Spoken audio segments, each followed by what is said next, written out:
এত সুন্দর এই লাল, লাল টমেটো গুলো কি বানানো যায় বলুন তো? আপনাদের কোনো আইডিয়া আছে যে আমি কি বানাবো আজ? দেখি কে বলতে পারে? এখন কিন্তু সবাই টমেটো কেচাপ বানাচ্ছে। যেহেতু টমেটো এখন অনেক সস্তা হয়ে গেছে। বাট বন্ধুরা আমি কিন্তু কেচাপ বানাবো না। আমি বানাবো এই টমেটো দিয়ে একটা সুন্দর আচার। তো চলুন দেখে নিন আমি কিভাবে এই টমেটোর আচারটা বানালাম। তো আজকে আমি এখানে ১ কেজি টমেটো নিয়ে নিয়েছি। দেখুন কত সুন্দর লাল, লাল টমেটো। একদম ফ্রেশ টমেটো। কোথাও কোনো পোকা নেই, কিচ্ছু নেই। ভালো করে বেছে দেখে ধুয়ে নিয়েছি। সেগুলো এরকম পাতলা, পাতলা করে প্রথমে কেটে নিচ্ছি।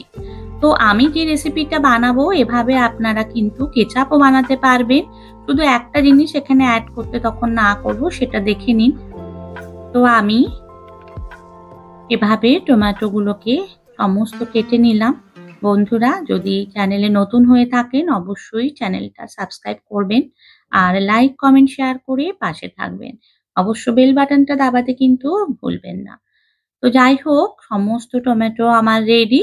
এরপর এগুলোকে আমি তুলে নিচ্ছি।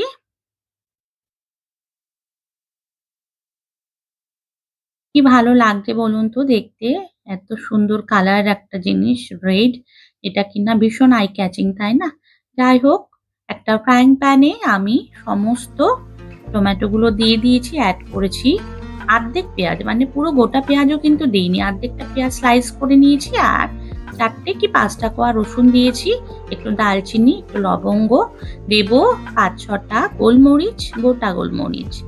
আর যেটা আমার স্পেশাল সেটা হচ্ছে একটু খেজুর এখানে অ্যাড করছি। এতে কি হবে অনেক গাঢ় হবে আর খুব টেস্ট হবে খেতে জানেন তো। নুন দিলাম, দিচ্ছি প্রয়োজন মতন জল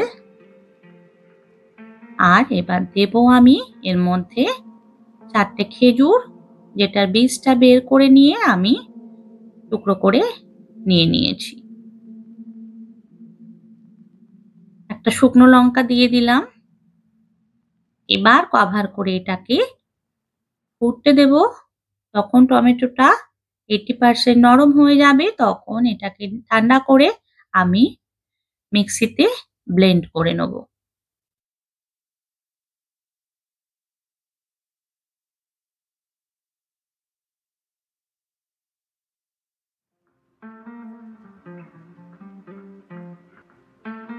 তো দেখুন টমেটো কিন্তু 80% সেদ্ধ হয়ে গেছে। এবার এটা নামিয়ে নেব আমি। নামিয়ে ঠান্ডা করে নেব।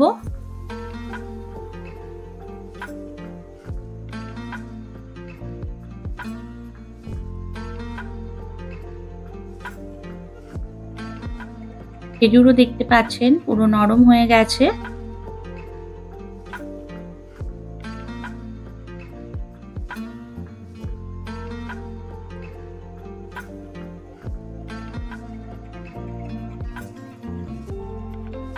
তো এবার আমি গ্যাসটা অফ করে দিচ্ছি, দিয়ে এটাকে এবার ঠান্ডা করে নেব। তো দেখতে পাচ্ছেন আমি একটা ছাঁকনি নিয়ে নিয়েছি বড় স্ট্রেনার। এটার মধ্যে এবার যেটা আমি ব্লেন্ড করে নিয়েছি সেটা ছেঁকে নিচ্ছি। টমেটোটা কত সুন্দর ব্লেন্ড হয়ে গেছে। সমস্ত মশলা এর মধ্যে কিন্তু একসাথে ব্লেন্ড হয়েছে। আমি কিন্তু কোনো মশলা তুলে ফেলে দিইনি। এইবার এর যে পিউরেটা বেরিয়েছে সেই পিউরেটাকে আমি গ্যাসে বসিয়ে দিলাম। এটাকে এবার আঁচটাকে মিডিয়ামে রেখে ক্রমাগত এটা নেড়ে নেড়ে আমি জ্বালাতে থাকবো। এটা না স্টার করলে কি হবে তলায় লেগে যেতে পারে, যেহেতু গাঢ় এটা পিউরেটা। তো অবশ্যই মাঝে মাঝে এরকম ভাবে নেড়ে যেতে হবে।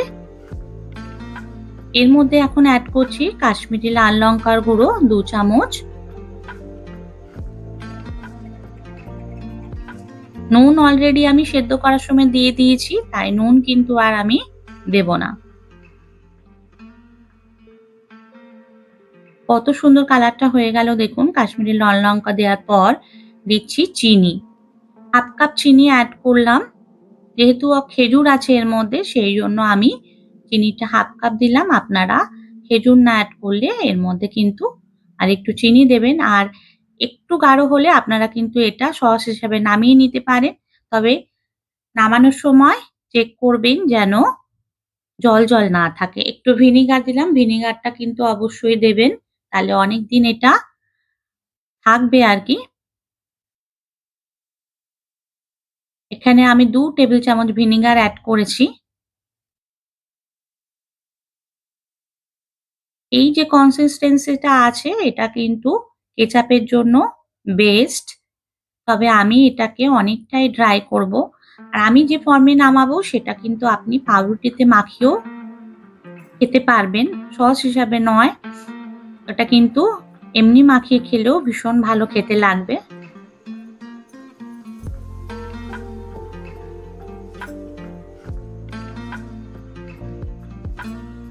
আমার এই রেসিপিতে কিন্তু আপনারা কেচাপটাও বানিয়ে নিতে পারবেন। শুধু যেটা বলেছিলাম একটা জিনিস দেবেন না, সেটা হচ্ছে খেজুরটা দেবেন না। তাহলে কিন্তু এরকম থিকনেস এসে যাবে। মানে যে কনসিস্টেন্সি আমি চাইছিলাম সেই কনসিস্টেন্সিটা কিন্তু খেজুরটা দিলে তবেই আসবে। আর যদি আপনি সস বানাতে চান তাহলে এরকম লিকুইড ফর্মে রাখতে হবে। যাই হোক আমার আচার রেডি। টমেটোর যে আচারটা আমি বানিয়েছি দেখতে পাচ্ছেন কত সুন্দর কালার এসছে। তো বন্ধুরা দেখতে পেলেন ভীষণ সহজ একটা রেসিপি আর খুবই ভালো খেতে হয়। এরকম ভাবে বানিয়ে দেখবেন। তো আজ তাহলে রাখি। দেখা হবে নতুন কোনো ভিডিওতে। ততক্ষণ ভালো থাকবেন, সুস্থ থাকবেন। আর অবশ্যই এভাবে একবার ট্রাই করবেন আর আমাকে জানাতে কিন্তু ভুলবেন না।